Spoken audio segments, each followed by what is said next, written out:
নমস্কার, আমি পাঞ্চালি। আমার গল্পকথা চ্যানেলে আবার আপনাদের স্বাগত। আমার যদি আগের গল্পটি আপনারা না শুনে থাকেন, আমার ডেসক্রিপশন বক্সে লিংক দেওয়া থাকবে। প্লিজ আপনারা গিয়ে একটু শুনলে ভালো লাগলে একটা লাইক দেবেন। তাহলে শুরু করা যাক। আজকে প্রথম গল্প আবার বিভূতিভূষণ বন্দ্যোপাধ্যায়ের দাতার স্বর্গ। শ্রেষ্ঠী কর্ণসেন ছিলেন খুব একজন দাতা। পথে দুঃখী আতুর নিরাশ্রয় লোককে চিরদিন তিনি আশ্রয় দিয়ে এসেছেন। সকলে বলতো তার মতো লোক আর হয় না। স্বয়ং প্রজাপতি ব্রহ্মা নেমে এসেছে নবরূপ ধরে প্রজাদের দুঃখ দূর করতে। সামান্য ভাব থাকলেও কর্ণসেন ছিলেন একজন মস্ত ধনী। এইসব ধন বিতরণ করে তিনি চিরদিন মহাসুখ পেয়ে এসেছেন।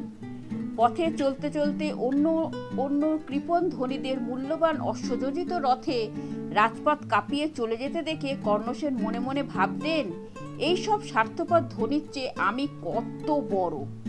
পরেক্ষণে কিন্তু তিনি নিজেকে সামলে নিয়ে ভাবতেন, না না, ও কথা কে কাকে দেয়? ভগবান শুধু আমার মধ্যে দিয়ে তার ধনী তারই জীবদের দিচ্ছেন বই তো নয়। তখনই আবার তার মনে হতো, আমি কি নিরহংকার।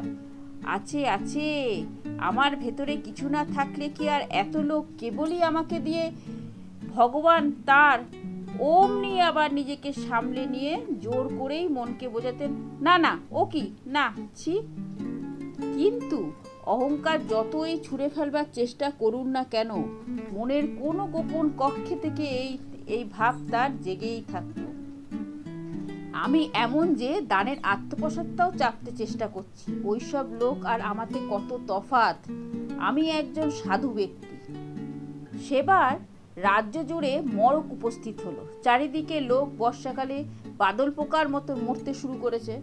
রাজ্যময় মহাহাহাকার। নিরাশ্রয় রোগীদের ভিড়ে নগরের আরোগ্যশালাগুলি সব ভর্তি হয়ে গেল। নতুন রোগী এসে আর স্থান পায় না। নগরে পথের ওপরে তাদের মৃতদেহের স্তূপ ক্রমেই উঁচু হতে লাগলো। সকল রকম সৎকার্যের চিন্তা দাতা কর্ণসেনের মনের আগে এসেই পৌঁছাতো। রাত্রে শুয়ে শুয়ে তার মনে হলো, এক কাজ করি না কেন, আমার যে এত বড় প্রাসাদ যদি আরোগ্যশালার জন্য ছেড়ে দিই, তবে তো কত রোগী এসে এখানে আশ্রয় নিতে পারবে। আমার এত বড় প্রাসাদ কি আর প্রয়োজন।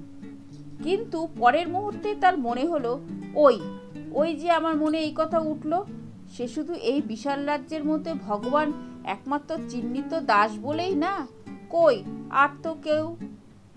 অমনি তখনই আবার ভাবলেন, না ছি, ওসব তো অহংকারের কথা। সেদিন সমস্ত দিন ধরে তার শুধু মনেই হতে লাগলো, বাড়িখানা ছেড়ে লোকে এসে নিক এখানে আশ্রয়।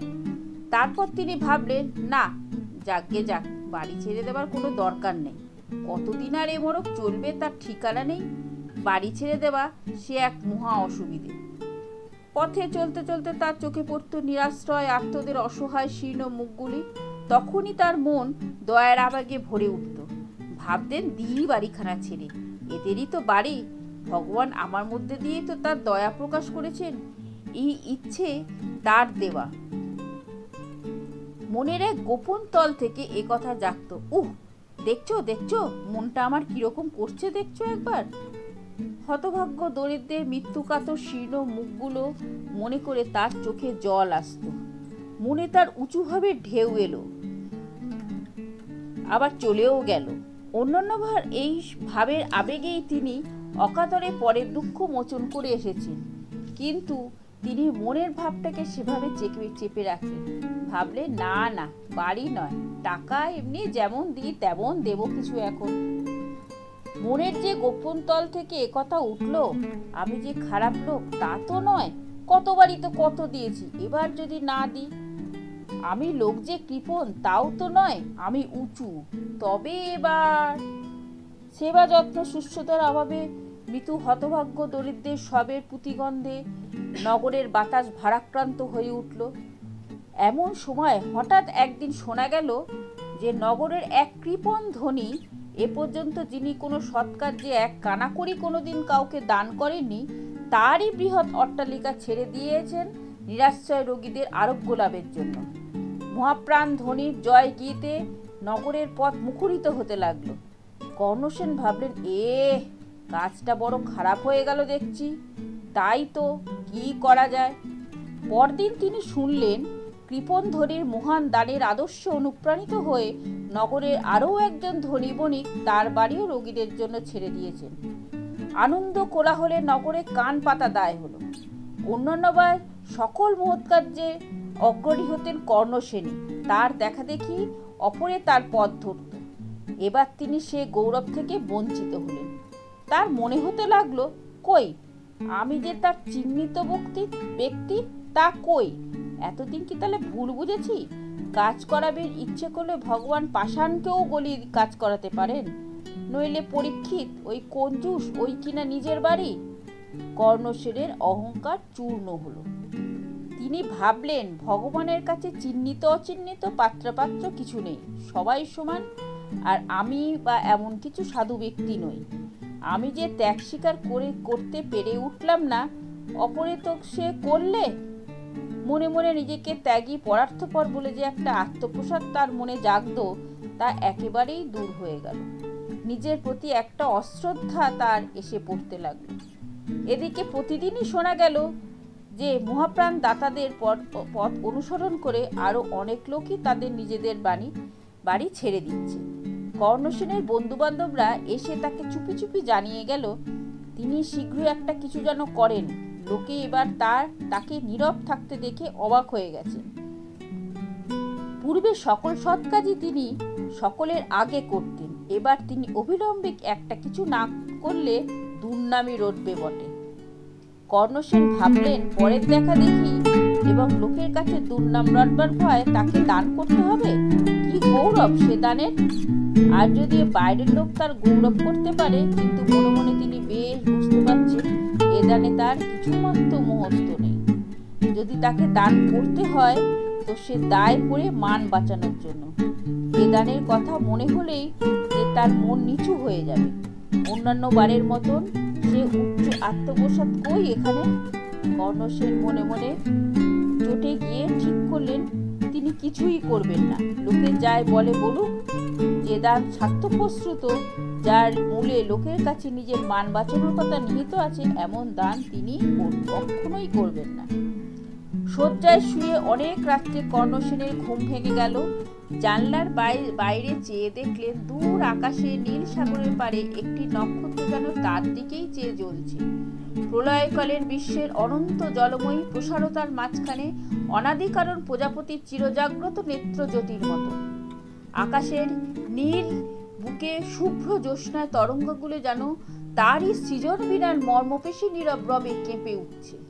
কর্ণসেন ভাবলেন, উহ, কি সুযোগই হারিয়েছি। আজ আমি আমার বাড়িখানা ছেড়ে যদি দিতাম, তো এই রাত্রের সঙ্গে প্রাণের একটা আমার যোগ থাকতো। আমার সঙ্গে ভগবানের আর কোনো সম্বন্ধ নেই, কারণ আমি স্বার্থপর। আমি আর তার প্রেরণার অবমাননা করেছি।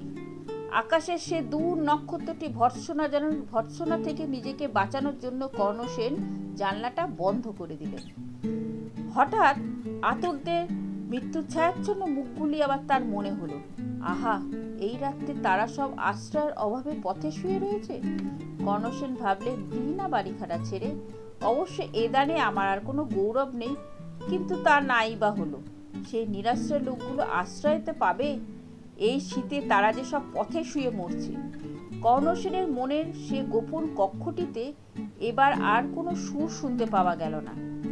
তার পরদিন নগরের লোকে শুনলে কর্ণসেন তার বিরাট প্রাসাদতুল্য বাড়ি নগরের দুস্থ আতুরদের আরোগ্যশালার জন্য ছেড়ে দিয়েছে।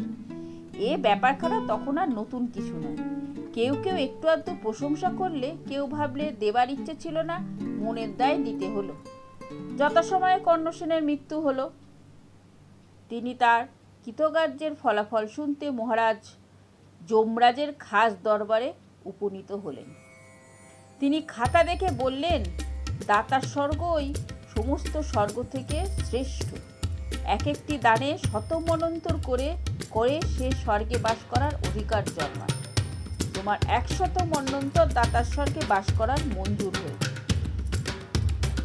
সামনে প্রকাণ্ড খাতাখানা খুলে বসে চিত্রগুপ্ত। কর্ণসেন একটু মাথা চুলকে বললেন, বোধহয় হিসেবে ভুল হয়ে থাকবে, আর একবার না হয়। কারণ চিত্রগুপ্ত খাতার পাতায় একবার চোখ বুলিয়ে বললেন, না,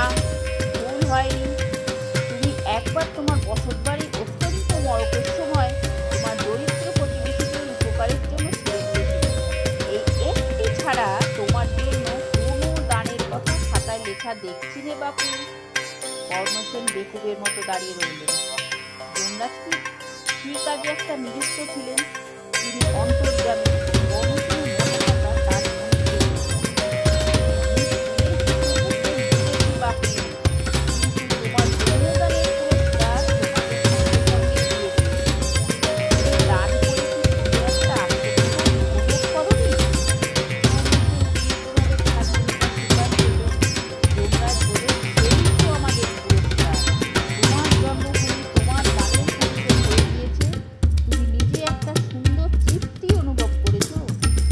ওই তো সেসব দানের পুরস্কার। কিন্তু তুমি একটা দান একবার করেছিলে, যে নিজেকে সম্পূর্ণরূপে ভুলে গিয়েই, শুধু পরের দুঃখ মোচন হবে বলে। নিজের দিকে সেবার তুমি আর চাওনি। তোমার সে দানের পুরস্কার তখন হাতে হাতে দিয়ে তোমার দানকে অপমানিত করতে আমরা সাহস পাইনি। সেইটি তোমার পাওনা আছে। নমস্কার। আশা করি গল্পটি আপনাদের ভালো লাগবেন। আমি এই প্রথম বলছি, একটু ভুল ত্রুটি হলে মার্জনা করে দেবেন। নমস্কার।